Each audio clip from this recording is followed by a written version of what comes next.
సుఖాలతో సుగుణాల మెట్లపై నడిపించి కనిపించు అయ్యప్ప స్వామి. మకర సంక్రాంతి సజ్జోతివై అరుదించి మహిమలను చూపించు మణికంఠ స్వామి. కర్మబంధము బాపు ధర్మశాస్త్ర కలిభీతి తొలగించు భూతాధినేత.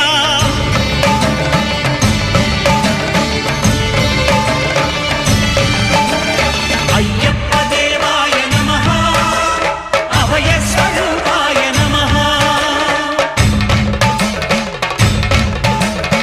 ఆద్యంతరహితమో నీ విశ్వరూపం, అజ్ఞానతిమిరము నణచు శుభదీపం.